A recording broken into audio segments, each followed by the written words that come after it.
ஆஸ்திரேலிய மாநிலங்களில் பொது போக்குவரத்து கட்டணத்தை செலுத்தாதவர்கள் குறித்த புள்ளிவிபர அறிக்கை வெளியிடப்பட்டுள்ளது. உலகின் 3வது மிகவும் விலை உயர்ந்த பொது போக்குவரத்து அமைப்பை கொண்ட நாடாக ஆஸ்திரேலியா கருதப்படுகிறது. விக்டோரியா பயணிகளில் சுமார் 4% பேர் தங்கள் கட்டணத்தை செலுத்துவதில்லை என்று தெரிவிக்கப்படுகிறது.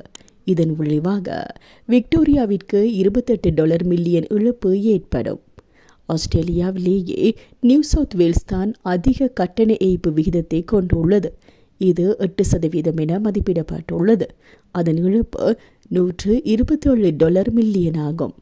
குயின்ஸ்லாந்தில் ஒவ்வொரு ஆண்டும் சுங்க கட்டண ஏய்ப்பு காரணமாக $37 மில்லியன் இழப்பு ஏற்படுவதாக அறிக்கைகள் கூறுகின்றன. கேன்பராவில் 3% பேரும், தெற்கு மற்றும் மேற்கு ஆஸ்திரேலிய மாநிலங்களில் 1% பேரும் சுங்கச்சாவடி ஏய்ப்பாளர்கள் என்று கூறப்பட்டுள்ளது. வடக்கு ஆஸ்திரேலியாவில் பொது போக்குவரத்து இலவசமாக வழங்கப்படுவது தனித்துவமானது.